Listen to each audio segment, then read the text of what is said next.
2011년 5월 1일 세상을 경악해 하는 한 사건이 경상북도 문경에서 발생을 했습니다. 문경시 둔덕산 폐채석장에서 한 남성의 시신이 발견이 되었는데요. 그 죽은 모습이 십자가에 못 박힌 채 죽어 있는 것입니다. 우리나라는 물론 전 세계적으로도 유례를 찾아보기 힘든 아주 기괴한 사건이었습니다. 사망한 사람은 창원에서 택시를 운전하는 김모 씨로 밝혀졌는데요. 발견 당시 김 씨는 흰 속옷만 입은 채 머리에는 가시 면류관을 쓰고 양손과 발에는 진짜 쇠못이 박힌 채 십자가에 매달린 모습이었습니다. 오른쪽 복부에는 흉기에 찔린 것으로 추정되는 상처까지 남아 있었습니다. 그야말로 예수님이 십자가에서 처형당한 모습 그대로의 모습을 재현한 것이었습니다. 심지어 사건 현장의 풍경 또한 폐쇄된 채석장으로 골고다 언덕을 연상케 하는 그런 장소였습니다.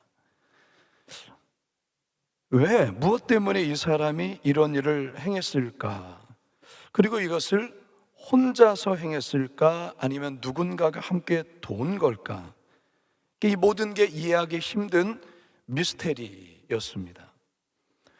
시신을 검안한 결과 김 씨는 양손에 전기 드릴 등의 공구류로 먼저 구멍을 뚫고 십자가에 미리 박혀있는 못에 손을 끼운 것으로 확인이 되었어요.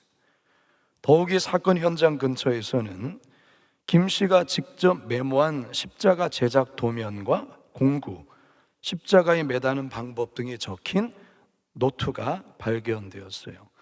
수사의 결론은 종교에 심취한 김 씨 스스로가 이 모든 것을 행했고 사망한 것으로 잠정적인 결론을 내렸어요. 하지만 솔직히 여전히 풀리지 않은 의문들이 많습니다. 사랑하는 성도 여러분, 여러분은 이 사건을 어떻게 생각하십니까?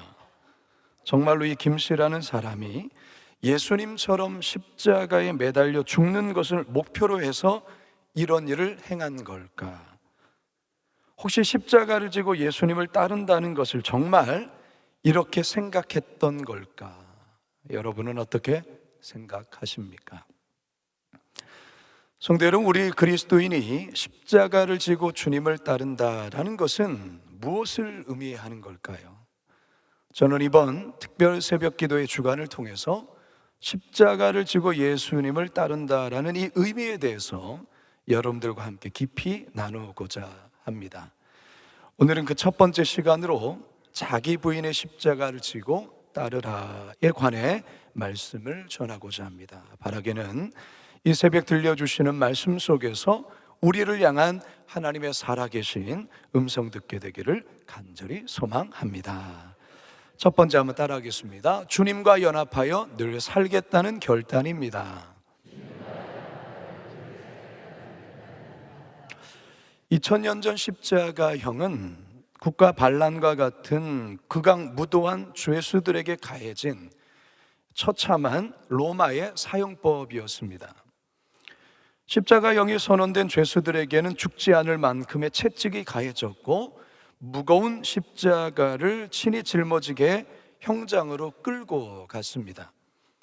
죄수가 형장에 이르면 입고 있던 옷을 발가벗기고 두 팔을 벌려 십자가에 양손을 각각 못 박고 양발을 포개어 못을 박았습니다.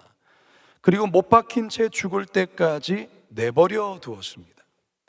살인적인 낮의 더위와 기온이 뚝 떨어진 밤의 한기를 온몸으로 감당해야 했고 체중의 쏠림으로 상상할 수 없는 고통에 시달려야 했습니다. 보통 죄수들은 곧바로 죽지 않습니다. 최소 3일 정도는 살아있는 채 매달려 있는 것입니다.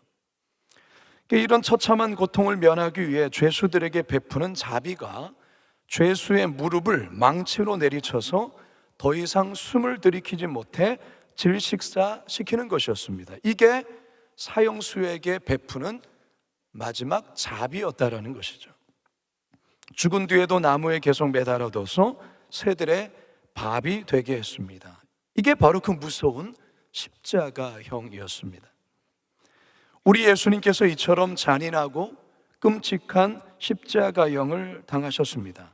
자, 그런데 오늘 우리가 읽은 이 갈라디아서에서 사도 바울은 예수님이 십자가에 못 박히셨을 때 바울 자신도 예수님과 함께 십자가에 못 박혔다고 증언하고 있습니다. 갈라디아서 2장 20절 상반절입니다. 시작. 내가 그리스도와 함께 십자가에 못 박혔나니. 내가 그리스도와 함께 십자가에 못 박혔나니. 여러분, 이게 무슨 말씀입니까? 어떻게 예수님께서 십자가에 못 박히실 때 자신도 예수님과 함께 십자가에 못 박혔다고 말하는 것일까요? 사도 바울은 예수님의 십자가 사건을 자신의 사건으로 동일시하고 있다는 사실입니다. 다시 말해 예수님이 십자가에 못 박힐 때 자신도 못 박혔고, 예수님이 십자가에서 죽으셨을 때 자신도 죽었다라는 것입니다. 더 나아가 예수님이 부활하실 때 자신도 부활하게 되었다고 말하는 것입니다. 어떻게 이게 가능한 걸까? 우리는 이것을 이해하려면 구약의 제사를 생각해 볼 필요가 있습니다.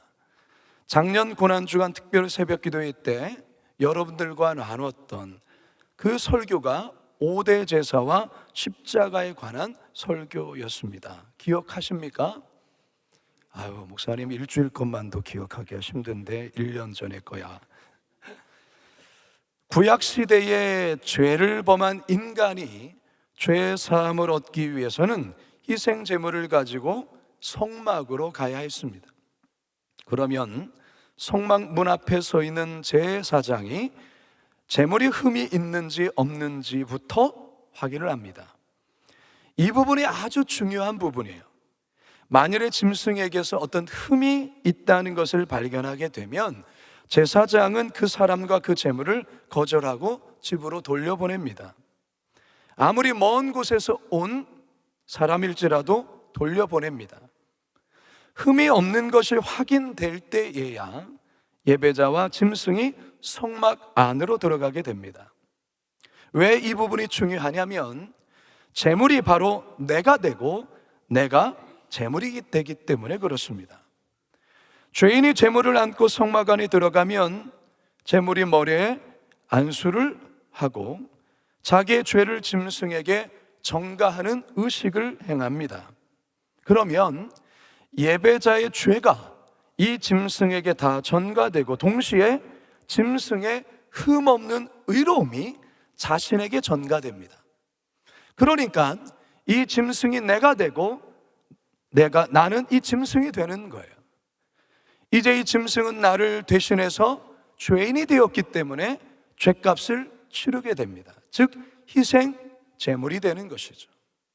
이것을 예수님의 십자가 사건과 연결해서 볼 때 예수님이 십자가에 못 박힐 때 나의 모든 죄가 예수님께 다 전가된 것입니다. 예수님이 못 박혀 죄값을 치를 때 나의 죄값이 십자가에서 치러진 것입니다. 예수님이 죽으셨을 때 나도 죽고 동시에 예수님이 다시 부활하실 때 이제 나도 다시 부활하여 살게 되는 것입니다. 이게 바로 주님과의 신비한 연합이라는 것입니다. 그래서 바울은 계속해서 이렇게 설명합니다. 2장 20절 중반절입니다. 시작. 그런즉 이제는 내가 사는 것이 아니요 오직 내 안에 그리스도께서 사시는 것이라. 그런즉 이제는 내가 사는 것이 아니요 오직 내 안에 그리스도께서 사시는 것이라. 사랑하는 성도 여러분, 예수님의 십자가 사건의 신비가 바로 여기에 있습니다. 우리는 십자가를 생각할 때 항상 십자가의 처참한 고난에만 너무 포커스를 맞추는 경향이 있습니다. 그래서 십자가는 늘 우울하고 침울합니다. 하지만 바울은 갈라디아서를 통해서 십자가에서의 주님과의 신비한 연합을 이야기합니다. 이 신비한 연합으로 이제는 내가 사는 것이 아니라 오직 내 안에 그리스도께서 사는 삶으로 변했다라고 말하는 것입니다. 따라서 저와 여러분들이 이 첫날 새벽 주님과의 신비한 연합을 경험해야 됩니다. 예수님이 십자가에 못 박히실 때 내가 못 박혔다는 사실을 경험해야 됩니다. 그리고 십자가를 통해서 이제부터는 주님과의 신비한 연합 속에 살아가리라 결단하고 다짐해야 되는 것입니다. 이게 바로 자기 부인의 십자가를 지고 주님을 따른다는 첫 번째 의미인 것입니다. 여러분, 우리가 학교 다닐 때 운동회에서 2인 삼각이라는 경주를 아마 해보신 경험이 있으실 겁니다. 2인 삼각은 두 명이 다리 하나씩을 서로 묶고 하나 되어 달리는 경기예요. 두 사람이 그야말로 한 몸이 되어야 성공할 수가 있어요. 서로 어깨 동무를 하고 하나 둘 구호에 맞춰서 발을 맞춰야 무사히 결승선까지 도달할 수 있어요. 근데 이게 쉽지가 않습니다. 혼자 잘하려고 막 달려갔다가는 서로 엉키고 넘어지고 자빠지고 아주 우스운 장면이 연출돼요.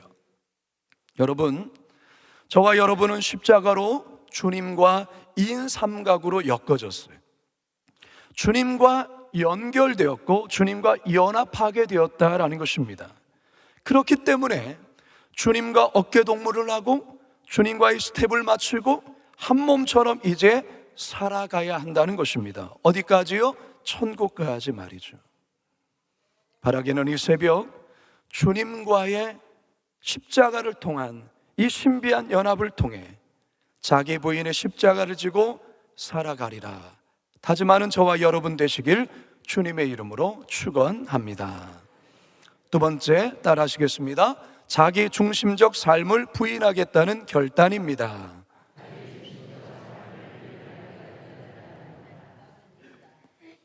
인간은 태어날 때부터 자기 중심적 존재로 태어납니다.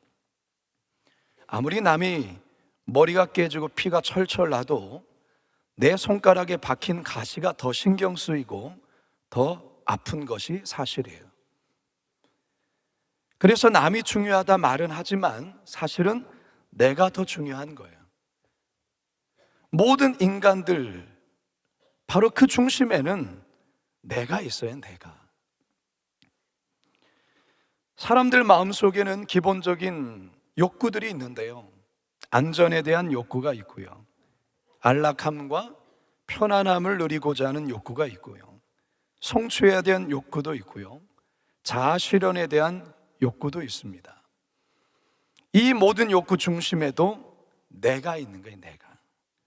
내가 이 욕구를 누릴 때에 행복한 거예요. 아담과 하와가 선악과를 따먹고 난 후 인류가 타락한 이후 모든 인간은 하나님 중심적 삶이 아닌 자기 중심의 이기적인 삶으로 바뀌게 되었어요. 이게 타락한 인간의 모습이에요. 따라서 예수님께서 제자들에게 십자가를 진다는 것에 대한 의미를 말씀하실 때 이렇게 말씀을 하셨어요. 마태복음 16장 24절을 함께 읽습니다. 시작. 제자들에게 이르시되 누구든지 나를 따라오려거든 자기를 부인하고 자기 십자가를 지고 나를 따를 것이니라. 무슨 말입니까? 자기 중심적 성향의 삶을 따르지 말고 하나님 중심으로 사는 삶을 원칙으로 살아야 된다라는 것을 말씀하고 있어요. 그런데 이게 생각처럼 쉽지가 않습니다. 방금 전에 말씀드렸던 것처럼 인간은 태어나면서부터 자기 중심적 존재로 태어났기 때문에 그렇습니다.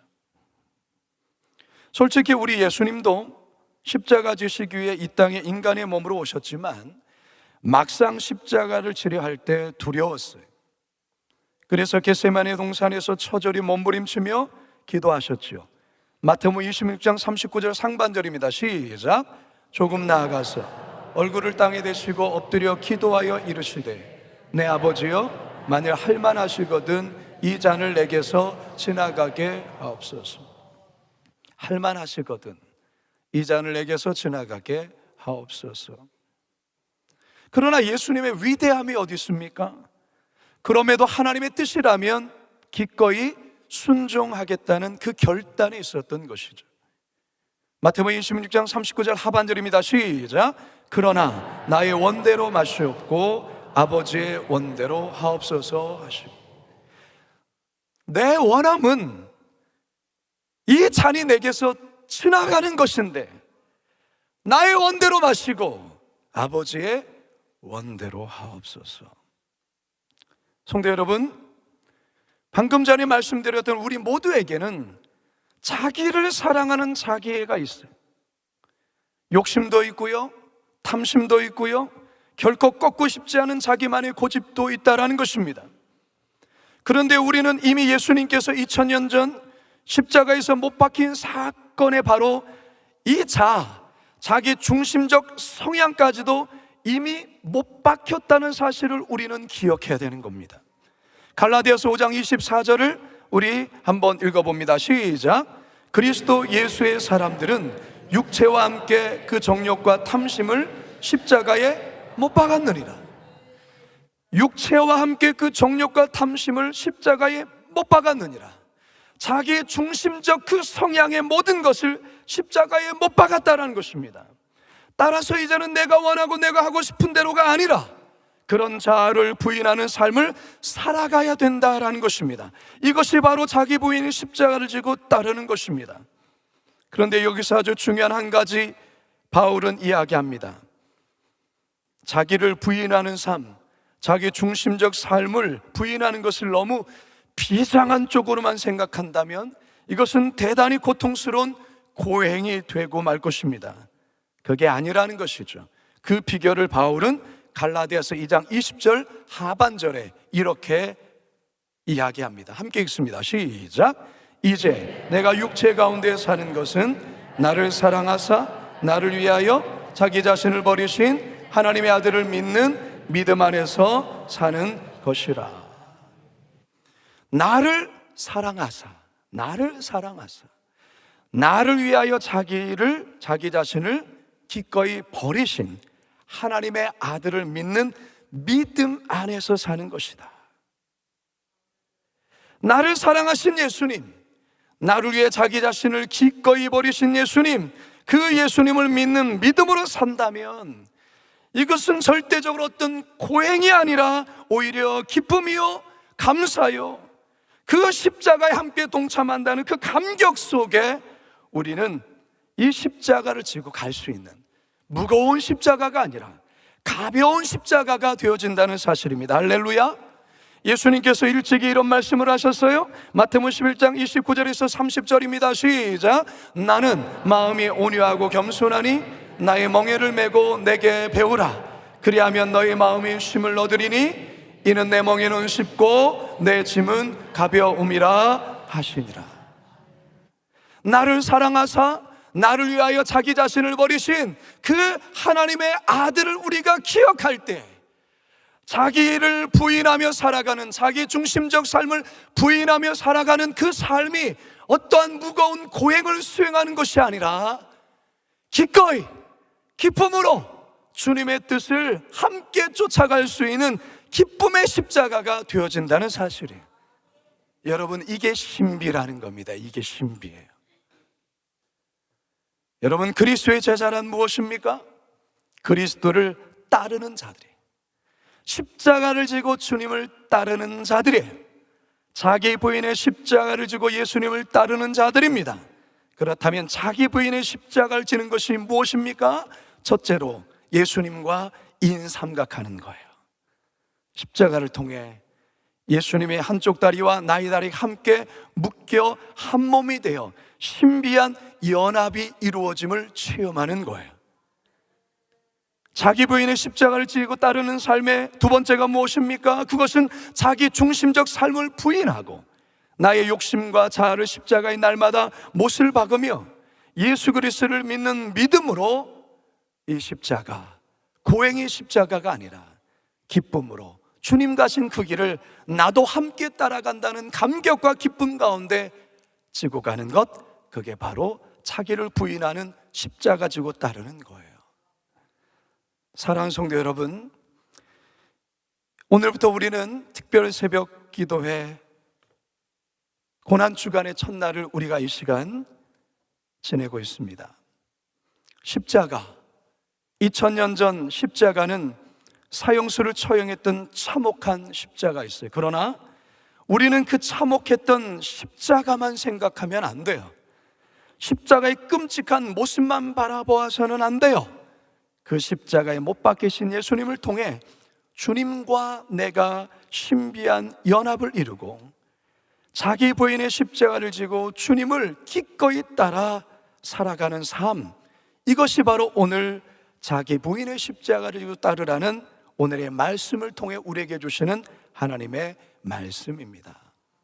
이 시간 우리가 기도할 때 이 십자가의 사건이 바로 나의 사건이요, 또한 이제 나의 남은 삶 또한도 이 십자가와 더불어서 나를 부인하며 하나님을 바라보며 이 길을 기꺼이 걸어가는 무거운 고행의 십자가가 아니라 주님과 함께 2인 삼각하며 이 십자가의 길을 기쁨으로, 믿음으로, 감격과 감사 속에 걸어가는 그 길임을 깨닫고 이 새벽 주님과의 깊은 연합으로 들어가는 저와 여러분 모두가 되시기를 주님의 이름으로 축원합니다.